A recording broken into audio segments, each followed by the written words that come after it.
It's the only culture which is still conscious that God is our making. Dissolving Him is the symbol that if you use your intellect right, you can dissolve the world. To reverse these roles is most important because if you determine the nature of your mind, something wonderful could happen.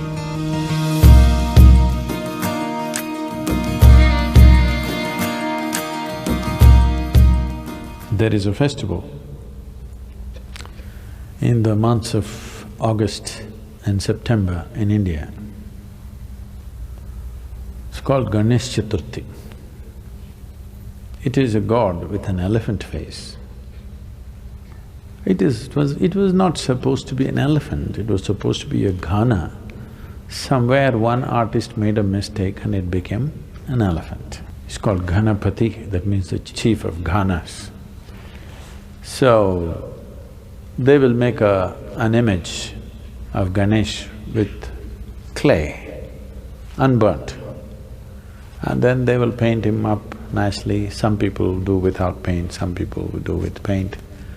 And then they will worship him and huge festival, music festivals happening around him, big events. Some people build huge ones, 108 feet tall, big ones. But after that period is over, usually 1 week, 15 days, in different places, different times, then they will go and drown it in the lake or in the ocean, so that God dissolves. Create a god, create a frenzy around him, make him your entire life. For those 15 days or 1 month, there's nothing else but Ganesh. We eat what he eats, we only like what he likes, everything is about him, but then one day we'll dissolve him. Once he's dissolved, he's done. It's the only culture which is still conscious that God is our making. So, he is the symbol of intellectual activity because he wrote great scriptures and the sage who dictated the scriptures to him, the challenge for him from Ganesh was, he should not pause in the dictation. He must continuously speak and he will continuously write. He said, if you pause, I won't write further. It's a test for the sage, whether what he's speaking is really a fountainhead of his being or is it something scholarly that he makes up in his head. So Ganesh said, only uninterrupted dictation, if you do, I will write. If you pause somewhere, once I keep my pen down, I will not write again. So sage Vyasa spoke uninterrupted. It went on for months on end. Ganesh wrote without missing a single word, the best stenographer you can have. He is the symbol of human intellect. This is very symbolically right because this is the nature of your intellect. You can use it to consciously imagine something. Wonderful imagination, a man with an elephant head. An elephant head because that's the biggest head you can find on the planet. That means lots of brain. So, the symbol of human intellect, dissolving him is the symbol that if you use your intellect right, you can dissolve the world. Dissolving the activity of your intellect is no problem. Once you dissolve the world with your imagination, switching off the imagination is not a big problem. You can obliterate the universe with your imagination. In your experience, universe will not exist if you create a powerful imagination. But then,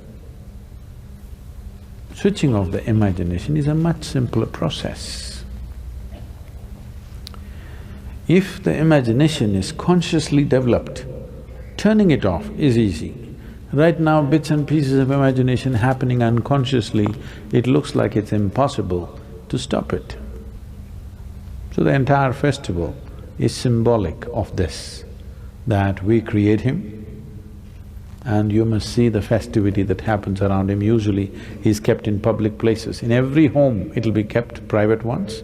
Apart from that, on the streets, big ones, many streets will be blocked for this 15 days to 30 days, traffic stopped, everything. He will be sitting right in the middle of the street, big celebrations, music, stuff happens around it, people live around him for this period. But when the time comes, they just go dissolve him and that's about it. He's done. Next 1 year, nobody thinks about it.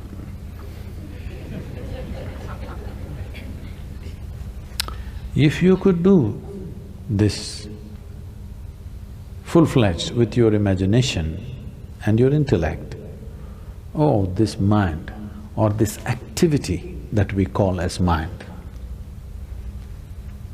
I want you to get this clearly. Your mind is not an absolute thing. It is only a certain type of activity. No activity, no mind. Yes or no? Suppose you have no thought at all right now. Do you have a mind? Oh, I have a mind, I don't have a mind. Yes, you have, because that's a thought. If there is no thought, there is no such thing as mind, because it's a certain activity. Consciousness is capable of being here without the assistance of activity. Activity does not make consciousness. Consciousness makes activity.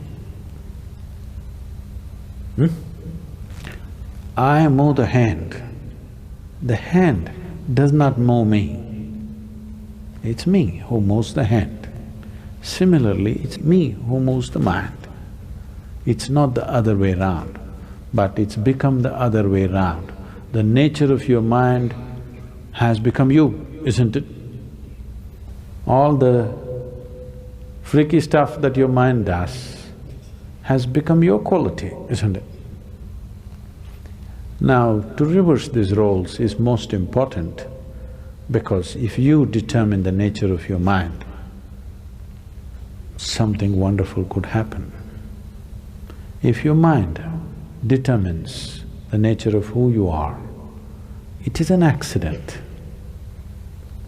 Is it a terrible accident or not? That situations decide, but it's an accident.